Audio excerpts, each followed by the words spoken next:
I have something to share with us today, a little bit pathetic, but most importantly, a thing of concern every one of us, both the presidency, National Assembly, and each and every one of us should be able to look out for. We are going into a season, 2025-2026, that's gonna be a remarkable year. And it's important we're able to think perhaps ahead of our challenges and ahead of our enemies, as it were. I got this particular video which actually tend to wreck my heart. Now, if you look at this, you can see Nigerians, Nigerians gathering around a misfortune of someone's goods that unfortunately had an accident and gathered like vulture, waiting to be in position to devour. No sympathy, no passion, nothing, even on the fate of the owner of these goods, whichever person it will be. And those standing by, even effort to drive them away, they were gathering. You know what that thing implies? What you are seeing here is that hunger does not have empathy. It can eat anything for survival. It does not have a room to reason. And having seen this kind of stuff, I say, come on. We all know government is making effort, but there's much more. If this exists, what's going to happen in 2025? What's going to happen in 2026? How will our budgeting be based on the prevailing global politics, the global economic circumstances that is about to unfold in 2025 with the arrival of Donald Trump? And I said, if nothing is done, more hardship may eventually come. And as a matter of fact, and I will show you why I put this very clause, that Yahoo may be the solution to what we may be passing through, not only in Nigeria, but also in Africa at large.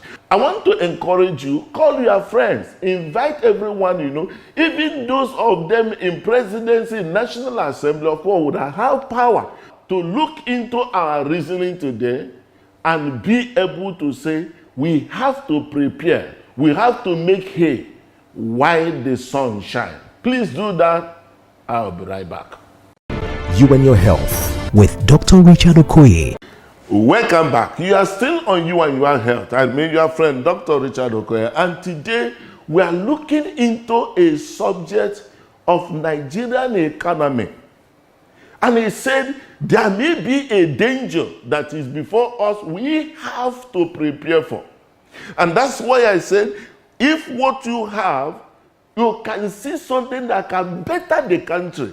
You know, most of them we used to say, I'm in no position. Or you see someone in power, knowing what the person may be in position to do, but you expect the person to fail. If he fails, it's a hardship on everyone, including the people connected to you, no matter how rich you think you are. So that's the reason why we are bringing this into being today. Now, I saw this particular video, and I said, I saw Nigerians hanging around a misfortune of a fellow Nigerian. The truck that carried his goods had an accident.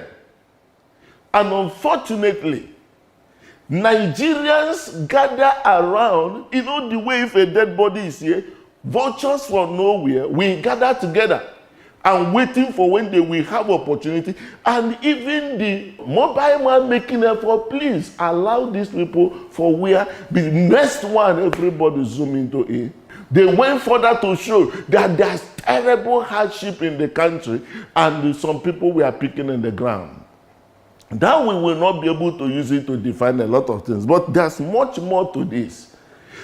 Having seen this, my heart wrecked. Nevertheless, I'm not just talking about what is prevalent today. There's another serious issue that could happen 2025, 2026 by virtue of the global politics that may play out in a very short while.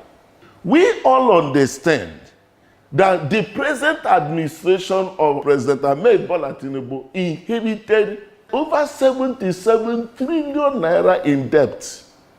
Of course, that is enough to scare anybody. And the effort is being made, a lot of economic solutions, trying just to fix one or two things. Even we are told that this is going to take some time. It's not just going to end now. It's going to take some time for them to fix certain things. But in the midst of fixing it, I'm foreseeing something they also need to prepare for. And all of us should also be able to prepare for them.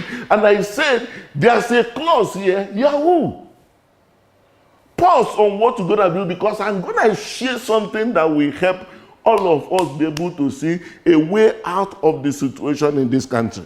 We all know that our economy is oil dependent, isn't it? And even our budgets are made on the platform of oil. But it's important for us to be able to do some form of analytical reasoning and have a paradigm shift on how we could be able to think now. Why I have to bring this very topic is that we are hoping by the year 2025 and beyond that Nigerian life expectancy will go up. But poverty is a very strong barrier to that effort. And foreseeing it is not something we can keep quiet to see happen. Permit me to tell us, oil does not make a nation. What makes a nation is the brain, innovative and creative brain of the citizen of those countries. They are not made by oil. They are not made by natural resources. And that's why if you look at Venezuela, for instance, Venezuela has the highest oil reserve and about 300 billion barrels. Okay? Nigeria is just about 37 billion. Okay? Whereas Venezuela has about 300. What is the product of Venezuela today? Just like us. More or less, gangs.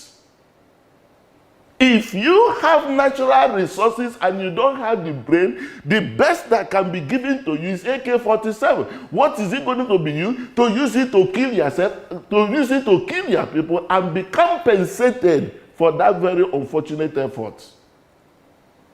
And that's why Venezuela has the worst gang. That even in the United States, they are terrorizing everybody, even in America.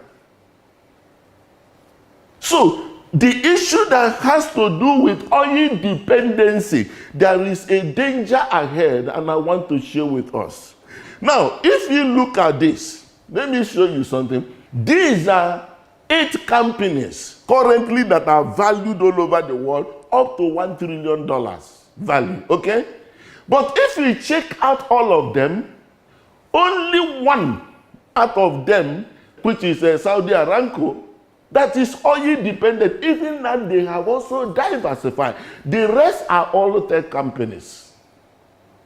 Please get this. The rest are all tech companies. To tell us nation does not grow. Nation does not develop. Investors are not attracted because of just our oil.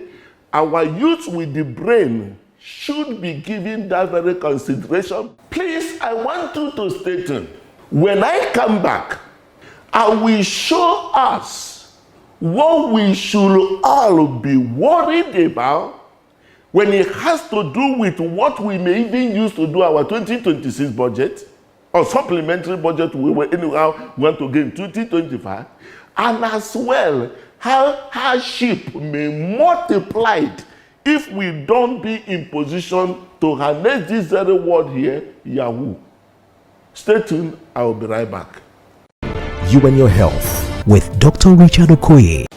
Welcome back. You are still on You and Your Health, and we are today looking at the danger ahead of us when it has to do with our economy, and as well what could be done that if poverty is alleviated, the same also could reflect in line with our vision of increasing Nigerian life expectancy.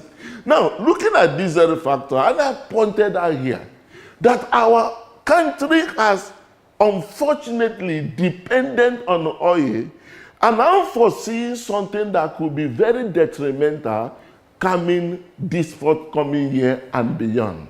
We just have to prepare for them. By January 20th, 2025, Donald Trump will become the president of America. And friend, we want us to see beyond the veil. Donald Trump is coming in with these three economic formula for the growth of American economy. Is there any concern for us here? Yes. This very 1998 slogan, drill baby drill, that is to say, produce as much oil you can produce, saturate everything, sell the oil. Okay? So he's expecting by his own economy to revive American economy by being in position to drill 3 million barrels of oil every day. Is there a concern to us there? Yes. And what is our concern? If America begin to drill 3 million barrels of oil every day, that is enough to satisfy their domestic needs and also could be in position to export. Looking at the countries that depend on our oil in terms of buying and selling, you talk about India, about 7.something billion, okay? You talk about Spain, then followed by France and United States, which also up to $4 billion. What implies if this guy's intention of drill baby drill come on board, there could be a reduction in the purchase of our oil. It could directly affect our economy, and affecting our economy is also invariably a transfer of further hardship of the people. But this is something that we may need to prepare for. Now, it gets us to understand this. You know, when you are talking about oil reserve, okay, as earlier mentioned, Venezuela has the highest oil reserve, about 300 billion barrels, okay? Nigeria has 37. But see what happened? There is another type of reserve that is called recoverable oil reserve. Listen to this. This is not just that you have oil in your ground. It is an oil you have readily available, technically and economically, that can be extracted within the time. For instance, if oil is going at $80 per barrel, that within that time the oil is within that very time space, you can produce the oil.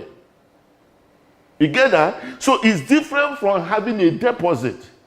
And today, United States has the highest recoverable oil deposit of 264 barrels. You know what that implies? For a businessman than Donald Trump to pump oil into the system, it has a higher tendency.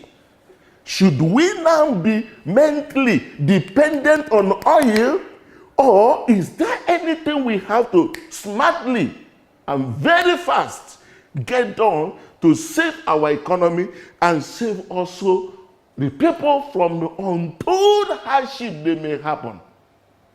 Government is making effort.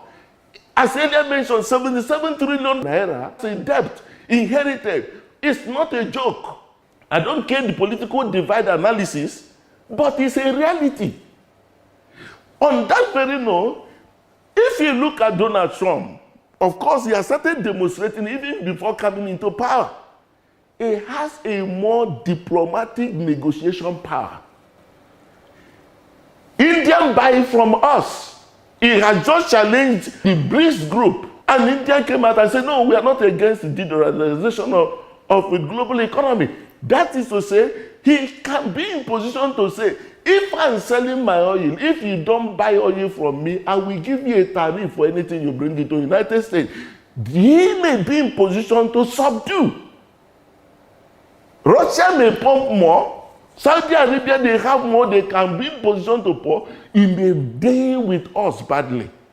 And that's why I say the National Assembly, looking forward to 2026, even appropriation budgets, should think ahead of possible potential like this. And that's one of the key things we're gonna understand. Friend, if you think about how a nation develop, we've seen out of 8 of them that are $1 trillion, and only one, Saudi Aramco, is the only one that is oil dependent. Friend, there is much more in development of your economy, infrastructure and otherwise, is dependent on diesel bread. 1 out of 8 is just about 2.5%. We can't depend on that. All right? That's why I want to put it across to us. Yahoo may be the way out of these particular economic wars. I want you to stay tuned. When I come back, I will give you the actual way out of this circumstance. I'll be right back. You and Your Health with Dr. Richard Okoye. Welcome back. You are still on You and Your Health. I remain your friend, Dr. Richard Okoye, the president of Dr. Save a Life Foundation. And today we are looking at now and the tomorrow, maybe very near tomorrow, of Nigerian economy vis-a-vis the level of hardship. We just have to understand, even as the present administration also told us, there's still a need for some form of patience, some form of time, and that time could be commensurate based on where they started. 77 trillion naira in debt is not a joke. Be that as it may, we have to work towards avoiding the worst. And we are saying that in this era where we also having Donald Trump, a businessman with a very powerful diplomatic capacity to trade in oil, he's gonna pump out 3 million barrels of oil per day.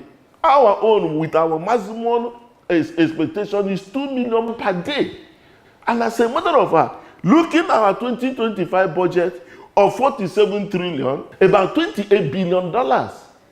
And we are expecting that they should buy oil from us at the rate of $75 to be able to, if we are pumping up to 2 million barrels every day. Come on, please, we need to think.